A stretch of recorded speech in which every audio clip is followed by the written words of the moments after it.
All right, well, we got Jerry Brown news, and this one's kind of interesting. The governor that likes to walk around and tout himself as the environmental governor, the green governor. He's all about AB 32 and the California Air Resources Board and his friend Mary Nichols. Guess what he's driving this day? Guess what he's driving these days? A big-ass SUV. Yeah. How does that happen? Well, he's like Schwarzenegger and Gore. They're phonies. They want to tell everybody else how to live, and they want to destroy businesses with all their phony baloney global warming hoaxterisms. Hoaxterisms? I like that word. I don't know what it means, but it sounds cool, doesn't it? They're phonies. When it comes to it, he's driving an SUV for the same reason everybody else drives an SUV.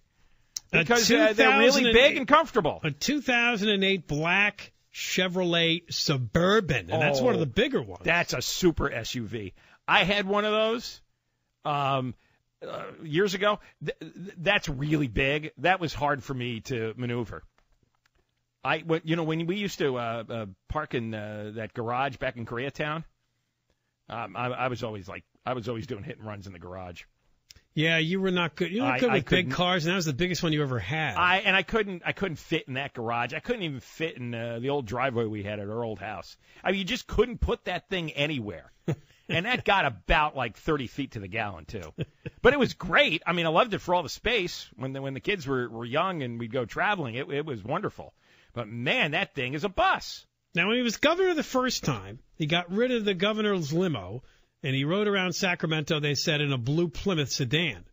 When he returned to office 2 years ago, he was driving a 2008 Pontiac G8. So I guess reporters finally asked, what's the reason you're driving a black big Suburban now?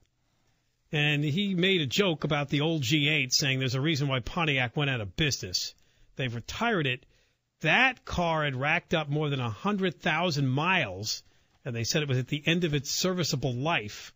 There was a number of persistent service issues with that car, and it got to the point where it's necessary to no longer use it. Why not have one of those electric cars that he's always pleasuring himself over? Well, that's exactly where this story goes. They said that Suburban was purchased in 2008, and it was part of Schwarzenegger's detail. It was only being used temporarily while they get a permanent replacement for the Pontiac. And apparently on Monday, when Jerry Brown was hanging around the electric cars, he took a look at a red smart car and made a crack that looks like a good gubernatorial limo. Smart cars are really small. They seem like half a car. Yeah, but he's not driving the smart car. Not yet. Now, once again, he disarms the idiot reporters with a joke, and nobody presses it that if you insist on ruining all the businesses and driving up electricity prices sky high in this state with your stupid global warming nonsense, why aren't you driving the smart car? Or better yet, why aren't you driving a golf cart? Why aren't you walking? Yeah, why aren't you walking? Instead, you got the Suburban, just like Schwarzenegger did. Of course, he was a colossal phony, too. No, all these guys are colossal phonies. He was over the top with his Hummers. You know, because you know what the real thing is the whole global warming agenda is driven by people. They're like Occupy people.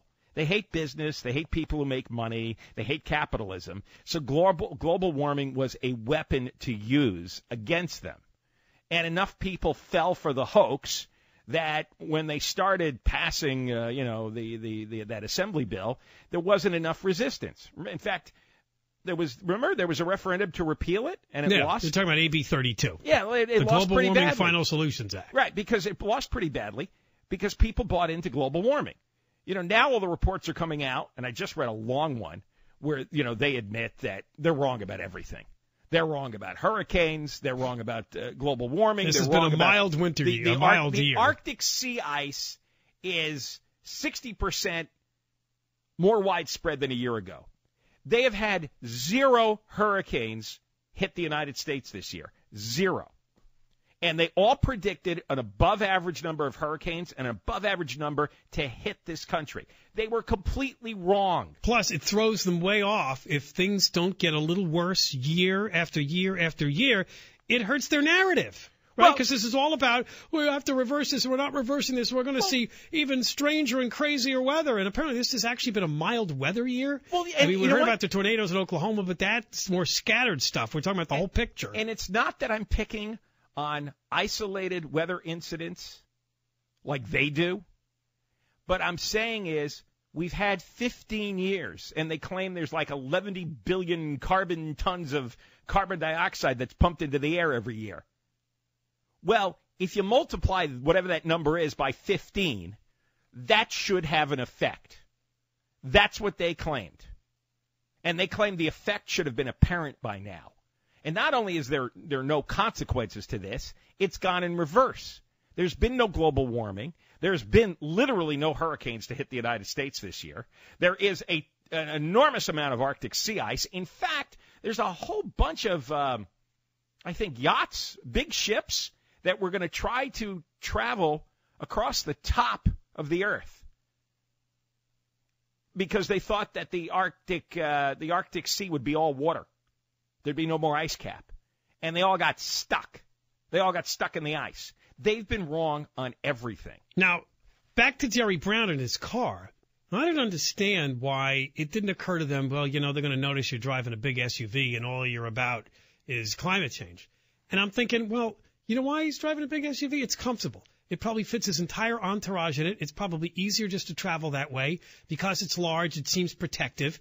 He just went for the natural, logical choice. And I guess for now they're just going to ignore the critics, which until the Sacramento Bee wrote something on this, there wasn't anybody noticing. Well, because they don't care about the critics because most people aren't paying attention. And secondly, they got their global warming bill passed. It's like Schwarzenegger who flew around in his private jet all the time. They don't care. Don't you fly. Don't do what I do. The electricity rates are going to go sky high and beyond between now and 2020. That's an absolute. The businesses are going to deal with all kinds of crazy expensive regulations. That's what they wanted.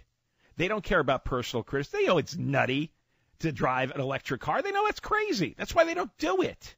All right. When we come back, nasty teachers in the news again. LA Unified School District has another major lawsuit on its hands over